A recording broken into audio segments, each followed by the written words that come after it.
নমস্কার, ওঙ্কার বাংলা ডিজিটালে আপনাদের স্বাগত। এই মুহূর্তে আমি আপনাদের সঙ্গে বিশ্বজিৎ। আজ আমাদের বিশেষ অনুষ্ঠান এসএসসির নতুন বিজ্ঞপ্তিতে কি বিতর্কের কাঁটা রয়েছে, এই বিষয়ে আলোচনা করার জন্য এই মুহূর্তে আমার সঙ্গে স্টুডিওয়ে উপস্থিত আমার বিশেষ অতিথি পদ্মশ্রী পুরস্কারপ্রাপ্ত শিক্ষাবিদ কাজী মাসুম আক্তার। দাদা, আপনাকে ওঙ্কারের স্বাগত।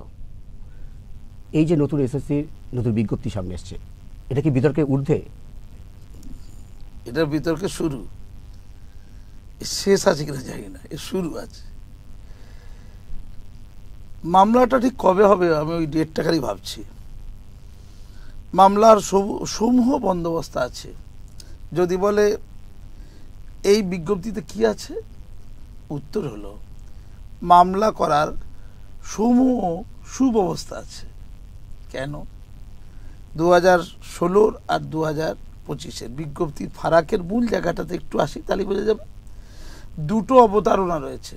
একটা হচ্ছে 10 নম্বর অতিরিক্ত দেওয়া হচ্ছে, মানে ওই 100-র মধ্যে 10 নম্বর নতুন তৈরি করা হলো এক্সপিরিয়েন্সের উপরে। তাহলে একই যাত্রা পৃথক ফল। যারা ফ্রেশার্স নতুন পরীক্ষা বসছে তারা 10 নম্বরে শূন্য পাবে। একটা পরীক্ষা যখন হবে, সেই পরীক্ষা যতগুলো ক্যান্ডিডেট সকলের সমদৃষ্টিতে সম মূল্যায়নে মূল্যায়িত হবে না। প্রথমেই ফ্রেশার্সরা 10 নম্বর নেগেটিভ দিয়ে মাইনাস দিয়ে শুরু হচ্ছে, কারণ তাদের এক্সপিরিয়েন্স নেই। তাহলে দুটো আলাদা পরীক্ষা দেওয়া দরকার ছিল। 2016 সালের যে পরীক্ষার্থীরা আজ ভাগ্য হতো 2025 এসে, তাদের চাকরি থেকেও চাকরি নেই, যোগ্যতার কথা বলছি এবং অযোগ্যতার কথা বাদ দিলাম, তারা ভাগ্য হতো, তাদের চাকরি কেড়ে নেওয়া হলো। কেড়ে নিয়ে তাদেরকে আবার জীবন যন্ত্রণায় অর্থাৎ পরীক্ষা যন্ত্রণায় বসিয়ে দেওয়া হলো। তারা তখন ছিল ছাত্র, এখন তারা 2-3 পিতার বাবা মা, 2-3 পিতার বাবা মা, ফুল সংসার, ভরা সংসার। এখন আবার বলছে তুমি পরীক্ষায় বসে যাও। কোনো আইএস আইপিএস পাস করে যাবার পরে, একটা বিশেষ বয়সে যাওয়ার পর যদি বলা হয় আবার গোড়া থেকে পরীক্ষা বসো, কজন পাস করতে পারবে? ঘোরতর সন্দেহ আছে। এখন যদি একটা মাস্টারি ছাত্রকে বলা হয় তুমি মাধ্যমিক পরীক্ষা করে প্রিপারেশন যারা বসে যাও, কত নম্বর পাবে? যে 98% পেয়েছিল সে 98 কি পাবে? চ্যালেঞ্জ, পাবে না। ফলস্বরূপ এই শিক্ষকদের দল 2016 যারা যোগ্যতা দিয়ে পাশ করেছিল, তাদের জন্য 2025 যে বিজ্ঞপ্তি, তাদেরকে ফ্রেশারদের সাথে বসিয়ে দেওয়া হলো। ফ্রেশারদের সাথে বসে গেলে তারা এমনিতেই ডিসঅ্যাডভান্টেজে চলছে। আর ফ্রেশাররা দাবি করবে যে যোগ্যতার নিরিখ যখন সমান হওয়ার কথা, তাহলে অভিজ্ঞতা রয়েছে এই সুযোগে 10 নম্বর তাদের অগ্রিম দিয়ে পরীক্ষা বসতে দেওয়া, এটা কোনো বিধি হতে পারে না। তাই আলাদা পরীক্ষা আমাদের জন্য নেওয়া হোক, আমরা আমাদের মধ্যে লড়াই করব। আমরা 16-র সাথে লড়তে যাবো কেন? 16কে তুমি আগে গ্যাটিস দিয়ে দিলে 10, আমরা সেই ওদের গ্যাটিস পেয়ে যাওয়া 10-এর সাথে আমরা কেন লড়তে যাব বলুন তো? একই জাতের পৃথক ফল, অথব মামলা, ওদেরই মধ্যে কেউ মামলা ঠুকে দেবে। নাম্বার 1, পুরোটা বিষ পাওয়া জলে। মাননীয় বলবেন আমি তো চেয়েছিলাম, দেখা যাবে মাননীয়ার ভেতর থেকে কেউ মামলা করে দিয়েছে, বলাই আছে। আরে বিজ্ঞপ্তিটা দে না, ফর্ম ফিল আপ হোক না। আর ইতিমধ্যে কিন্তু ফর্ম ফিল আপটা হয়ে যেতে পারে, তাহলে মাননীয়টা লাভ হয়ে গেল। ফর্ম ফিল আপ হওয়া মানেই টাকা, টাকা মাটি টাকা, কত টাকা। প্রথমে ওই টেন্টেড টিচার বা দাগি টিচার, দাগি অপরাধী তৈরি করা হলো। তৈরি করলেন কে? একেবারে বিখ্যাত পার্থ চট্টোপাধ্যায় দাগি টিচার তৈরি করলেন। কি নিলেন? 15 থেকে 20 লাখ টাকা। পরেশ অধিকারী চলে এলো, প্রতিমন্ত্রী, সে আগে খাদ্য কেলেঙ্কারি করেছিল, মাননীয় কেলেঙ্কারি করে।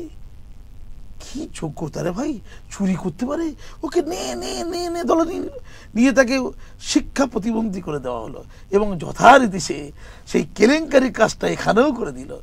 তাহলে এই কেলেঙ্কারি করার জন্য পরেশ অধিকারী যতটা দায়ী, ঠিক ততটাই দায়ী নয় কি যিনি তাকে মন্ত্রী বানালেন তিনি নিজে?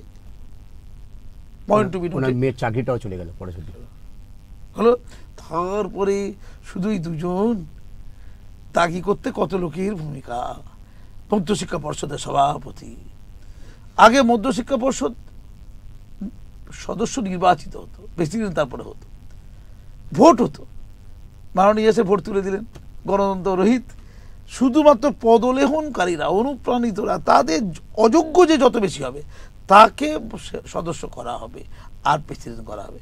এলো কল্যাণময় স্কুল।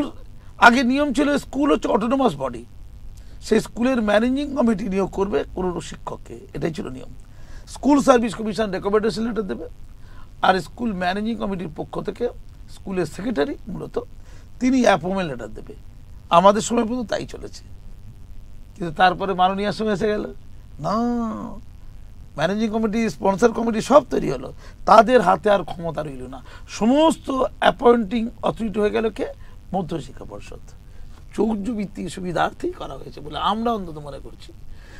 এসএসসি রেকমেন্ডেশন লেটার দিল, আর মধ্যশিক্ষা পর্ষদ অ্যাপয়েন্টমেন্ট লেটার দিয়ে দিল। এই দুটো চলে এলো স্কুলে।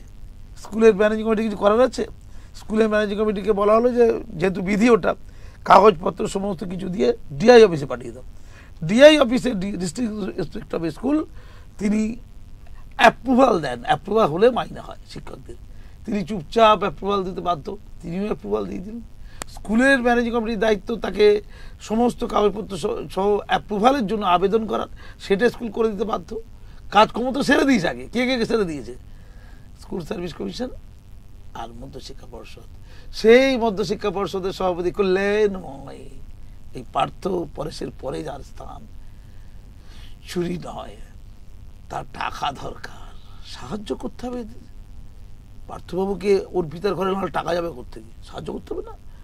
আবার আছে শান্তি প্রসাদ, সুবীরেশ, মধ্যশিক্ষা পর্ষদ এবং স্কুল সার্ভিস কমিশন। ওখান থেকে চেয়ারম্যান, সেক্রেটারি সই করে রেকমেন্ডেশন লেটার দিয়ে দিচ্ছে, এখানে কল্যাণময় বাবু অ্যাপয়েন্টমেন্ট লেটার দিয়ে দিচ্ছে। তারপরে মধ্যবর্তী লোক থাকবে না? সেই জমিদারের আমলে মনে নেই নায়েব গোমস্তা? সেই নায়েব গোমস্তা কারা ছিল? কুন্তল, শান্তনু, অয়ন, গোপাল দলপতি, তার প্রেমিকা হৈমন্তী। তারা নিয়ে গিয়ে, আরে ধরুন খাল থেকে জল যায় কোথায়? বিলে। বিল থেকে জল যায় কোথায়? নদীতে। নদী থেকে জল যায় কোথায়? সমুদ্রে। সমুদ্র থেকে জল যায় কোথায়? মহাসমুদ্রে। তাহলে খাল, বিল, নদী, নালা হয়ে চলে গেল কোথায়? কুন্তল, শান্তনুর মাধ্যমে চলে গেল কালীঘাটের কাকু, ওখান থেকে জনৈক। আমি হার বলবো না, একটা বিষয় আমার বক্তব্যটা অন্য জায়গায়।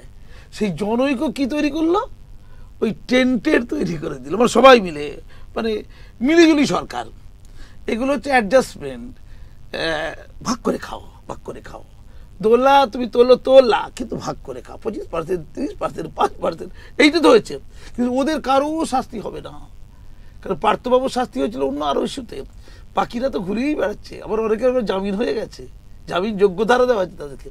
তাহলে এই টেন্টেরটা আগে 15-20 লাখ দিয়েছে, এখন আবার তাদেরকে দিতে হবে। বলে দিয়েছে সুপ্রিম কোর্ট যে এরা পরীক্ষা বসতে পারবে না। তাহলে কারা পরীক্ষা বসতে পারবে তার তালিকা তৈরি করে দিতে হবে। যেই তালিকাটা বেরিয়ে যাবে রে, ভালো করে শুনুন, যেই তালিকাটা তৈরি হয়ে যাবে, তাহলে বাকিরা তাহলে টেন্টেড। 2016 সালের বলছি, 26,000-এর মধ্যে তারাই মামলা করে দেবে। আর সেই টেন্টেডের কি বলা হয়েছে? এই 8-10 বছর যে চাকরি করেছে, ওরা কত বেতন পেয়েছে জানেন? 8-10 বছরে 40 থেকে 60 লাখ টাকা, তার 12% সুদ। অর্থাৎ আগে 15-20 লাখ টাকা দিয়েছে, আবার 40 থেকে 60 লাখ টাকা সুদ সহ দেবে, ফেরত দেবে। তারপরে মোট দিলে 1 কোটি টাকার মতো পার হেড বলছে। তাহলে আবার 40-50-60 লাখ টাকা যখন দেবে, এমনি ছেড়ে দেবে? মানে আগেও দিয়েছি, আবারও দেবো। দিদির চিন্তা আছে, দিদি বলেছে আর একটা বিজ্ঞপ্তি দেবো। বিজ্ঞপ্তি করে ওদেরকে আমরা বিভিন্ন জায়গায় এই ঘন্টা বাজানোর কাজ, টুকটাক কাজ, আর অন্যান্য কাজ দিয়ে দেবো। মানে যোগ্যরা বলছে তাহলে অযোগ্যদের জন্য কাজের একটা বন্দোবস্ত হচ্ছে, কিন্তু আমাদের কোনো কাজ নেই, আমাদের পরীক্ষা বসতে হবে। কাজ আছে তো। ওই জগন্নাথ মন্দিরটা হলো না, ওখানে আলুর চপ বেচবে, এদের কথা বলছে, আলুর চপ বেচবে, পেঁয়াজি বেচবে, আরও কাজ আছে ওখানে, সবজিও বেচতে পারে। তারপর সেবায়ত হবে, সেবায়ত। তারপরে ফুলের মালা নিয়ে বসবে। তারপরে সিঁদুর, এই কি বলে এটা, এই কপালে কি দেয় এটা? সিঁদুর, টিকা। সিঁদুর না, টিকা। টিকা, ওই নম্বর টিকা দিয়ে দেবে, তবে তো পুণ্য হবে। এইরকম কত কাজ। জগন্নাথ মন্দির দীঘায় ওখানে ঘুরবে টুরবে, ওখানে চানা ফানা ভাজবে, বাদাম ভাজা, কাঁচা বাদাম বিক্রি করবে, এইসব আর কি। তো এইরকম চারিদিকে এখন শিল্প, বিরাট শিল্প। আলু ভাজা, এই পটলের কি নাম ওটা, আলুর চপের শিল্প, বিরাট শিল্প। আমার বক্তব্য কেসের জায়গাটা খালি বলছি। এই যে মজা ঠাট্টা করছি, ওরা তো সুইসাইড করবে, ওদের তো হয়তো রাস্তা হয় খুন করবে না সুইসাইড করবে, আজকে দেখলাম আম পাড়াপাড়ি নিয়ে গন্ডগোল, মানে দেওর আর বৌদি ঝগড়া হয়েছে কি নিয়ে? আম পাড়া, কার আম কার গাছ।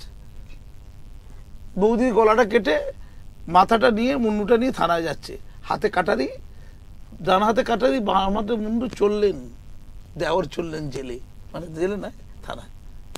তো সিনেমা দেখেছে না, মিডিয়া পরে যেরকম হয়েছে। তো এই যে টেন্টের টিচাররা তারা খেপে গিয়ে কি করবে ভাই আমি জানি নাই, এরা মামলাটা করবে। আর একটা মামলার একটা বড় জায়গা আছে, সেই মামলার বড় জায়গা হচ্ছে ওবিসি নিয়ে গন্ডগোল। ওবিসি নিয়ে যাদবপুর বিশ্ববিদ্যালয় সহ বিভিন্ন বিশ্ববিদ্যালয়ে ছাত্রছাত্রীদের এখন মানে কলেজে ভর্তি বন্ধ হয়ে গেছে, ইউনিভার্সিটি ভর্তি বন্ধ হয়ে গেছে, ওবিসির সমস্যার সমাধান হয়নি। দিদি ক্ষমতা এসে কি করলেন, বামেরা যে ওবিসি করেছিল, ওবিসি এ ওবিসি বি, তার মধ্যে ওবিসি এর মধ্যে সংখ্যালঘু সম্প্রদায়ের প্রচুর লোককে ঢোকানো হয়েছিল। তখন কিছু ক্যাটাগরির লোককে ঢোকানো হয়েছিল, কিছু মূল্যায়ন মোটামুটি বুঝে শুনে করা হয়েছিল। দিদি উল্টে দিলেন, পাল্টে দিলেন, এর মধ্যে বি ঢোকালেন, বিয়ের মধ্যে এ ঢোকালেন, ঢুকিয়ে দিয়ে যাকে পারে তাকে কোনো মূল্যায়ন ছাড়া সবাইকে ওবিসি সার্টিফিকেট দিয়ে দিলেন, lakh lakh OBC certificate, vote চলে এলো। কিন্তু ওবিসিটা মানে অথই জলে পড়ে গেল, থই থই করতে আরম্ভ করে দিল। ওবিসি এখন চ্যালেঞ্জের মুখে, কোর্টে মামলা। এবার ওবিসিটা থাকবে কি থাকবে না তার মূল্যায়ন এখন হয়নি, সংখ্যালঘুরা ছাড়বে না তার হয়েই করছে।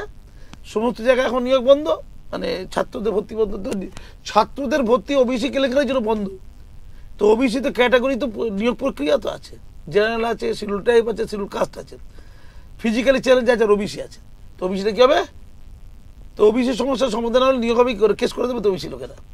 যারা ওবিসি সুযোগ পেয়ে এসছে, যাদের সার্টিফিকেট আছে, তাদের সার্টিফিকেট সচল না অচল, তারা বলবে সচল, তো সচল বলতে কেস করবে যদি সার্ভিস কমিশন সেই সুযোগ না দেয়। ক্লিয়ার? আর বলেছে ওএমআর সিট এখন অনেক দিন ধরে রাখবো, কার্বন কপি থাকবে 2 বছর, ওএমআর সিট থাকবে 1 বছর, হার্ড ডিস্ক, কত চিন্তা, আগে সব চিন্তা ভাবনা ছিল না। ফলস্বরূপ একটা বিপুল গন্ডগোলের জায়গা তৈরি হচ্ছে।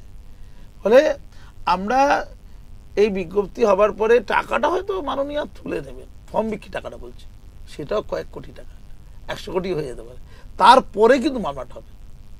নাহলে এই যে 25% বকেয়া দিয়ে পরে, আরে তো 26,000 তো গেল, আরও 32,000 ট্রেনে আছে, তারাও যাবে। তাহলে 32,000 26,000 কত লোকের বেতন বাঁচলো না?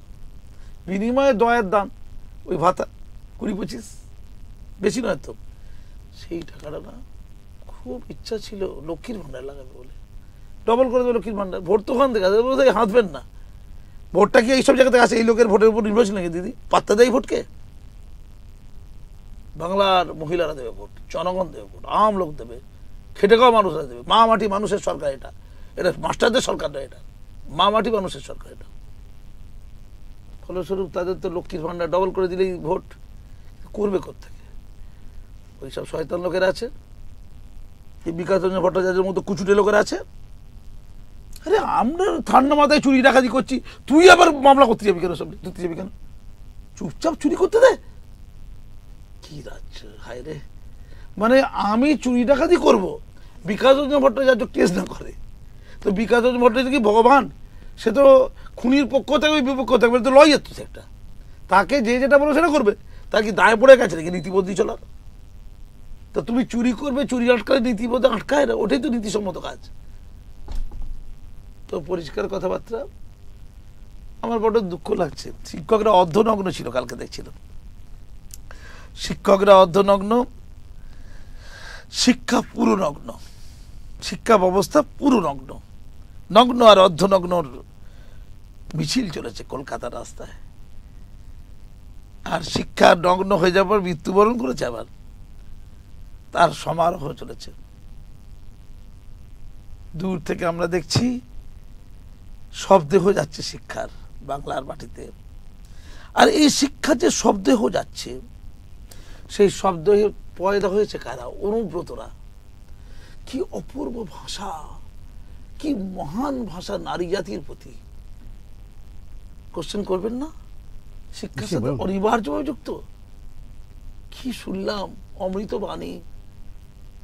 আমার মনে পড়ে যাচ্ছে সেই পাঁশকুড়ার 7ম শ্রেণী ছাত্রটির কথা, কৃষ্ণেন্দু। 20 টাকার কুড়কুড়ি সে কিনতে গিয়েছিল, দোকানটা নাকি দোকানদার ছিল না, রাস্তায় পড়েছিল, কুড়িয়েছিল বেচারি। চুরির অভিযোগ দেওয়া হয়েছিল তাকে, চোর অভিযোগ সে নিতে পারেনি, সে আত্মহত্যা করেছিল। সপ্তম শ্রেণীর আমাদের আগামী ভবিষ্যতের আত্মসম্মান আছে। আপনার যে একটা বিষয় আসবে, সুপ্রিম কোর্ট পরিষ্কার জানিয়ে দিয়েছিল যে 2016 সালের যে যারা দুর্নীতি করে চাকরি পেয়েছে বলে অভিযোগ, তাদেরকে এই পরীক্ষায় বসতে দেওয়া যাবে না। যারা চাকরিরা শিক্ষক তারা অভিযোগ করছেন যে এই যে নতুন বিজ্ঞপ্তি প্রকাশ হচ্ছে এখানে সেই বিষয়টা উল্লেখ করা নেই। এটাও কি একটা কোথাও কি আবার ওদের নতুন করে ঢুকিয়ে দেওয়ার কোথায় বসতে দেওয়া যাবে না? টেন্টেড দিয়ে বসতে দেওয়া যাবে না, সে তো বলেইছে, কিন্তু বিজ্ঞপ্তি লেখা নেই। হ্যাঁ, নেই, সেটা নেই। চাকরিরা বলছেন এখানেই মানে বোঝা যাচ্ছে যে আবার দুর্নীতি হবে, কোথাও আবার ওদেরকে ঢোকানোর চেষ্টা হবে। দুর্নীতি হবে এটা ছেড়ে দিন না, ওটা তো পরীক্ষাটা হবে, মামলা হবে রে ভাই, এত ব্যাখ্যার দরকার নেই। আর সুপ্রিম কোর্টের রায় তো না মানলে সুপ্রিম কোর্ট সব গুবলেট করে দেবে। আর মাননীয় সুপ্রিম কোর্টের প্রতি কি টান, সারাদিন ধরে উনি রাম গান গাইতেন, হয়তো রাম সীতা রাম সীতা রাম সীতা, কি করতেন না, সমস্ত শ্লোক বলতেন না। ও রামটা তো আবার সেই বিজেপি বলে একটা দল আছে, ওদের মনে হচ্ছে রামটা ওদের সম্পত্তি আর কি। দিদির কিন্তু এখন ঈশ্বর হচ্ছে supreme court, supreme court supreme court, supreme কোর্টের মান্যতা রাখছি রাখবো, দিদির স্লোগান সারাক্ষণ সুপ্রিম কোর্ট। সুপ্রিম কোর্টের প্রতি কি ভক্তি রে ভাই। এই সুপ্রিম কোর্টই তো বলেছিল যে চাল আর কাকড় আলাদা করুন, গোটা প্যালের ফেলে দেবো, বন্ধ করে দেবো, তখন শুনুন। সুপ্রিম কোর্টের নাম ছিল তো গেরুয়া, হাইকোর্টে যেমন গেরুয়া সব ছিল, জাস্টিস সিনহা, জাস্টিস অভিজিৎ গাঙ্গুলি, আচ্ছা না, সব রাজশেখর মান্থা জাস্টিস, সব গেরুয়া রং, কেরম গেরুয়া, রং দে গেরুয়া। সুপ্রিম কোর্ট তো তাই ছিল। এখন সুপ্রিম কোর্ট কি ভালো লাগছে, কি পবিত্র রে ভাই সুপ্রিম কোর্ট। তাই সুপ্রিম কোর্টের নির্দেশ মানতে হবে। তাই সবসময় বলছে তোমরা পরীক্ষা দাও, পরীক্ষা দাও। সুপ্রিম কোর্ট বলেছে, সুপ্রিম কোর্টের কথা শিরোধার্য। রাম মন্দির তৈরি করতে সুপ্রিম কোর্ট বলেছিল, তাই একদম রাম মন্দিরের পক্ষে আমরা। মোল্লা ভাই শুনছে নাকি? মোল্লা ভাইরা শুনছে না তো? একেবারে রাম মন্দির তৈরির পক্ষে সুপ্রিম কোর্ট বলেছে, সুপ্রিম কোর্ট বলেছে না? কি মানি সুপ্রিম কোর্ট, কি গুণী। আগামী তো দিদি নিশ্চয় সুপ্রিম কোর্টের কোনো কথা অগ্রাহ্য করবে না। এই রাজ্যে 356 হয়ে গেলে সুপ্রিম কোর্ট যদি বলে দেয় হ্যাঁ চলবে, ওয়াকআপ নিয়ে সুপ্রিম কোর্ট যা বলবে মাননীয় মানবেনই মানবেন। যেমন সিএ নিয়ে সুপ্রিম কোর্ট যা বলেছে মাননীয় মেনে চলছে। আমি শুধু একটা কথা পরিষ্কার বলবো, সুপ্রিম কোর্ট দুটো কথা বলেছে, যে টেন্টেডদের পরীক্ষায় বসতে দেওয়া যাবে না। যদি সুপ্রিম কোর্টের নির্দেশ মাননীয় না মেনে চালাকি করে, সবটাই তো গুবলেট হয়ে যাবে। এই পরীক্ষার প্রচেষ্টা তো ছেলে খেলা হবে। এই পরীক্ষা হওয়া মানে যোগ্যদের চাকরিটা খেয়ে নেওয়া, শিলমোহর বেড়ে দেওয়া, তোমাদের চাকরি আর রইল না। তাই বলছি, তোমাদের চাকরি কদিন মাত্র মাইনে পাবে, 31শে ডিসেম্বর 2025, তারপরে তোমাদের ফাঁসি। যেভাবে ফাঁসি হয়ে গেছে গ্রুপ ডি গ্রুপ সির, ইতিমধ্যে ফাঁসি হয়ে গেছে। সেখানে তো যোগ্য অযোগ্য ছিল, আপনি যেটা বলছেন সেখানে যোগ্য অযোগ্য ছিল, সেখানে অযোগ্যদের সাথে যোগ্যদের তো ফাঁসি হয়ে গেল, ওদের হয়ে গেছে এখনই। আর 31শে ডিসেম্বর 2025 শিক্ষক যোগ্য যারা তাদের ফাঁসি হয়ে যাবে, তার আগে পরীক্ষা বসে যাচ্ছে। তাহলে এক হচ্ছে সুপ্রিম কোর্টের নির্দেশ, টেন্টেডদের পরীক্ষা বসতে দেওয়া যাবে না। বিজ্ঞপ্তি আমি পড়িনি, যদি বিজ্ঞপ্তিতে এটা পরিষ্কার করে বলা না থাকে তাহলে তো মহা বিপদ। এ তো আদালতের অবমাননার দায় আমাদের মাননীয় পড়বেন, এই পরীক্ষা পদ্ধতি চলে যাবে। শেষে এসেছি আমরা। আমি ওখানে একটা কথা বলে দিই, মাননীয় বিজ্ঞপ্তি কি করে সেটা বোঝা দরকার আছে। সেকেন্ড যেটা সমস্যা, সুপ্রিম কোর্ট বলেছে যে টেন্টেডদের শুধু পরীক্ষা বসতে দেওয়া হবে না তা নয়, তাদের কাছ থেকে 8-10 বছরের বেতন 12% সুদ সহ ফেরত নিতে হবে। তার বিজ্ঞপ্তি কবে বেরোবে মাননীয়? সুপ্রিম কোর্টের রায় ওটা, ওটা কিন্তু মানতেই হবে আপনাকে। তারপর টাল সামলাতে পারবেন তো, কেউ টাকা দেবে তো। এটা 26 সালে ইলেকশনে গিয়ে ডাইরেক্ট ধাক্কা দেবে না তো, ব্যালট বক্সের মধ্যে ঢুকে যাবে না তো এই ধাক্কাটা। বলুন, আপনি কি বলছিলেন যে শিক্ষকরা অর্ধনগ্ন, শিক্ষা ব্যবস্থা নগ্ন হয়ে পড়েছে। তাহলে কি বাংলার এই যে শিক্ষা ব্যবস্থাটা কি একবার অন্ধকারে চলে যাবে? আমরা তো বেঁচে আছি কিছু লোক এখনো, সব তো হারিয়ে যাবে না। রাজ্যে যারা শিক্ষামোদী মানুষ একটু গর্জে উঠুক। আদালতকে পদক্ষেপ নিতে বলছি আমি, সুপ্রিম কোর্টকে। আমার সুপ্রিম কোর্টের প্রতি করজোরে মিনতি, আমার বড্ড জানতে ইচ্ছা করে। আমি তো সুপ্রিম কোর্টকে অমান্য করতে পারি না, মাননীয় পারছেন না, আমি করতে করবো তুচ্ছ লোক। অপরাধীদের শাস্তি হবে না? যারা টেন্টেড টিচার তাদের এত শাস্তি হবে? তারা গরিব ঘরের বাচ্চা, বা আমার জমি জায়গা বেচে হয়তো ওই চুরির টাকাটা দিয়েছিল। যারা টাকাটা নিল, র্যাঙ্ক জ্যাম করেছে কে? ওই টেন্টেড টিচার না, আধিকারিকরা করেছে, নেতারা করেছে, মাথারা করেছে। সাদা খাতা নিয়ে নাম্বার দিয়ে পাশ করিয়ে শিক্ষাঙ্গনে পাঠিয়েছে শিক্ষকদের। কারা? টেন্টেড শিক্ষকদের সরকারি আধিকারিকরা, নেতারা, মাথারা। কারা? মেয়াদ উত্তীর্ণ হয়ে যাবার পরও প্যানেল লিখে দিয়েছিল, কারা? ওই নেতারা, মাথারা। তাদের কজনের জেলে হয়েছে, জরিমানা হয়েছে, কজন জেলে আছে? তাদের সম্পত্তি ক্রোক করা হবে না কেন? তাদের কঠিনতম শাস্তি দেওয়া হবে না কেন? তাদের যাবজ্জীবন হবে না কেন? এই দায়িত্ব সুপ্রিম কোর্ট কবে নেবে? এটা ভাবুক। এটা হচ্ছে লাখ টাকার প্রশ্ন। তাদের শাস্তি, যারা মূল অপরাধী, তারা ঘুরে বেড়াচ্ছে কেন? যত আলোচনা শুধু টেন্টেড, আর যারা টেন্টেড নয় তাদের নিয়ে কেন? যোগ্যরা যেখানে সর্বশান্ত হয়েছে, সেখানে মূল যারা চুরির হোতা, যারা চুরি করালো, কে খুন করলো আর কে খুন করালো, যে খুনটা করালো, যে শিক্ষাকে উলঙ্গটা করালো, তাদের শাস্তি কোথায় ভরালো? এইটা প্রশ্ন। আমি সুপ্রিম কোর্টকে বলছি শিক্ষাকে বাঁচান, আমি হাইকোর্টকে বলছি শিক্ষাকে বাঁচান, রাজ্যের শিক্ষা মনস্ক ব্যক্তিকে বলছি আপনারা গর্জে উঠুন। ওই শিক্ষকরা শুধু কাঁদবে কেন? আমরা সবাই মরে গেছি, আমাদের কি নজরে পড়ছে না? অন্তর্জলি যাত্রা চলছে। আপনাকে অসংখ্য ধন্যবাদ আমাদের সময় দেওয়ার জন্য। ধন্যবাদ। এসএসসি যে নতুন বিজ্ঞপ্তি প্রকাশ করেছে, সেই বিজ্ঞপ্তি নিয়েও বিতর্ক চলছে। তবে শেষমেশ স্বচ্ছ নিয়োগ কি রাজ্যবাসী দেখবে? রাজ্যবাসী চায় একটা স্বচ্ছ নিয়োগ হোক, আমরাও সেটা চাই। তবে সেটাও সময়ের উপরে অপেক্ষা করতে হবে। আপাতত আপনাদের নমস্কার। অন্যান্য খবরের জন্য আপনারা অবশ্যই করে চোখ রাখুন ওঙ্কার বাংলা ডিজিটালে।